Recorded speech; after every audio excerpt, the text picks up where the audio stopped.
Hail YouTube, I am Victor Van... Oh wait, deep voice.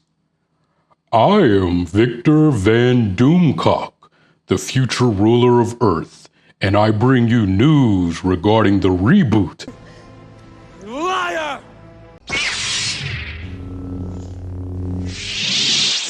What's up, Star Wars fans? My name is Prince, and I am an urban acolyte. The last 2 weeks have been crazy with people dealing with the latest clickbait rumor regarding Disney rebooting the Star Wars sequel trilogy based on an unconfirmed rumor started by the channel Overlord DVD, or Randy as he's known on my channel. Now, after I posted the video a few days ago about the rumor, I've had a number of people reach out and ask me about the other times Randy was right. Like when he allegedly accurately reported leaked information weeks ahead of the release of The Rise of Skywalker.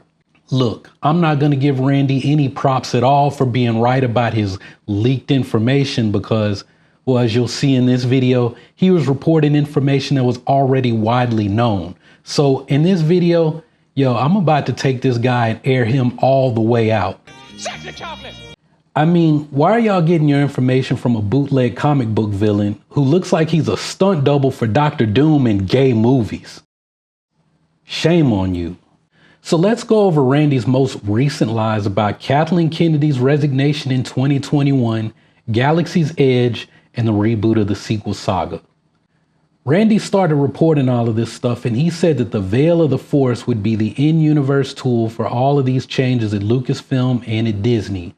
The Veil of the Force, which is what he's calling the world between worlds, would be used to stop Palpatine from traveling to the Death Star to Exegol, thus preventing the entire sequel trilogy from happening.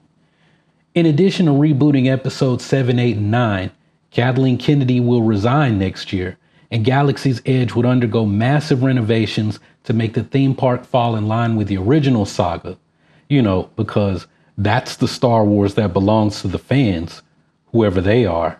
Now, like I said in my last video on this topic, the Veil of the Force, or the world between worlds, is not the quantum realm like in the MCU. It's not a time travel portal. Dave Filoni confirmed this, and it doesn't make sense for Dave Filoni to sign off on this story element that he created to use for the movies. I mean, especially since Ezra Bridger heard Rey speaking to Finn and Maz Kanata speaking to Rey when he was in the world between worlds. So you really think Dave Filoni is going to make things vital to Ezra's journey no longer canon? I mean, even if Palpatine did not transfer his essence to a clone host on Exegol, there would have still been a First Order. There would have still been Sith cultists on Exegol. Anyone who has actually followed the story of the events post Return of the Jedi is going to realize how ridiculous this rumor is when it doesn't even account for the other things that actually are canon. So Randy, you're going to have to take this L. The truth is, you don't have a source, and you say this is just a rumor to cover your butt when it turns out to not be true. I mean, if it's summer, it's time for the fandom menace to make up a brand new lie all about how Kathleen Kennedy's getting fired again, right? Y'all changed it to next year because you're using the epidemic as an excuse for this year. Am I right? So Randy is definitely wrong about this Veil of the Force reboot nonsense, but some of y'all said I should give him props for reporting leaked information about The Rise of Skywalker. Here's the thing. Maybe he was right about what he reported, but that information didn't come from Randy or his secret source at Lucasfilm. Randy got all his information from Jedi Praxis, Bespin Bulletin, and Jason Ward at Making Star Wars. As a matter of fact, Randy didn't even start reporting his leaks until November. Now, why is it that I knew all of the leaked information that Randy reported a month before he ever posted a video on this stuff? You know who posted all that stuff a month before Randy said anything about it on YouTube? Making Star Wars, Jedi Praxis, and Bespin Bulletin. You can check Reddit for the Jedi Praxis leaks and Instagram for Bespin Bulletin's posts. I read all of that stuff, and so did a lot of other people. You haven't broken a story just because no one else reported it on YouTube. Taking credit for someone else's work, that just shows that you have zero integrity.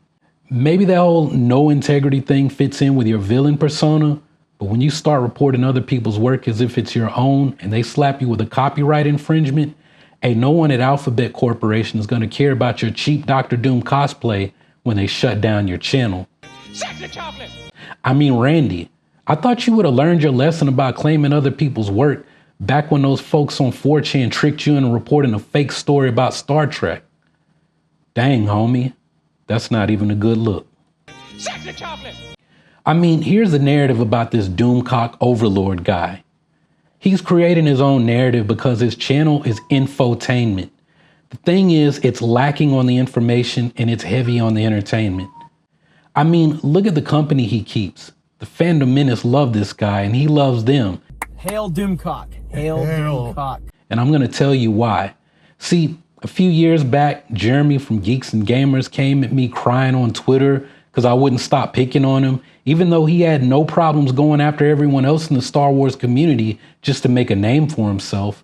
And I would show you where Jeremy was begging me to leave him alone, but this dumbass fool went and got himself suspended from Twitter for his comments about the George Floyd incident. But I'll tell you what Jeremy said to me that was interesting. He bragged to me about how Geeks and Gamers is a media company, and that let me know everything I needed to know about him and his crew. Geeks and Gamers and the channels affiliated with the Fandom Menace are part of a media company. They've taken the Fox News model and applied that to Star Wars and geek culture. What that means is they create stories. They make up a story and run with the narrative. Their fans don't know any better, and if they turn out to be wrong, it doesn't matter because the dollars look the same when it hits their bank accounts. So what I'm really saying is this really isn't about being right or wrong. It's not about the love of Star Wars. The only people who think that these guys really care about the future of Star Wars are the people watching all of their videos and trolling everyone else who tries to tell them that they're watching shadows on a cave wall. I mean, it's literally like trying to tell a battered spouse to leave an abusive situation when they have the means to do so. For these guys, it doesn't matter because it's all about the Benjamins. I mean, look at Mike Zeroh posting 5 videos a day about stuff that doesn't even make sense. Didn't Mike Zeroh already say 3 months ago that Star Wars was getting a reboot and George Lucas would take over for Kathleen Kennedy? He got 250,000 views for that nonsense. So I'm thinking Randy took that concept and he tried to one-up him by combining it with an old theory about Palpatine and the world between worlds that was circulating on Reddit last year this time. If it's wrong, it doesn't matter. Because what did I say? It's all about the Benjamins, baby. If you think people don't make these videos for the sake of going viral and getting a big payday, yo, let me remind you about Vincent Vendetta, who told y'all that Reylo was in-game and that Mace Windu was Snoke. Sure, maybe he ended up being right about that Rey Palpatine video, but what most of you probably didn't know is that he copied his script almost word for word from a Huffington Post article. That might be why his channel doesn't exist anymore. At the end of the day, I'm not here to tell you guys what to believe and what not to believe.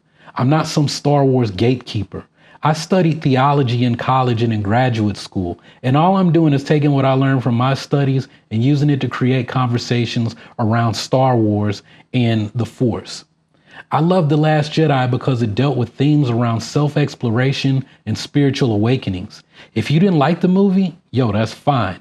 I don't expect everyone to think like me because they haven't had my experiences. I only want people to think critically about this stuff. If you say you hated the sequel saga, why? Is it because someone told you they hate it, so you hate it too? Or have you actually sat down and processed your thoughts? The idea that someone out to make a quick buck can tell you how to feel and think about a story, yo, there's something really sinister about that. Like it's pure deception born out of greed. It strikes me funny that people watching stories about Jedi, the light side, and being selfless would get their information from people acting from a place of anger, greed, and selfishness.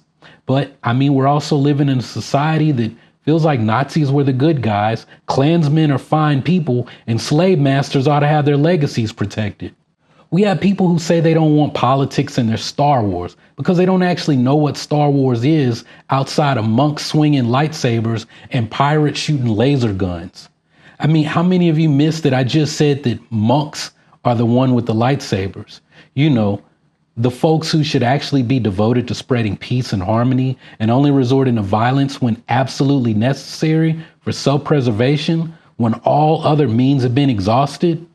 So, hey, I don't want this to turn into a sermon about a different topic, But this Victor Von Doomcock Overlord guy is a pure phony. He's a fat kid in a mask looking to make a buck off of stuff that'll get people riled up who don't know that wrestling isn't real.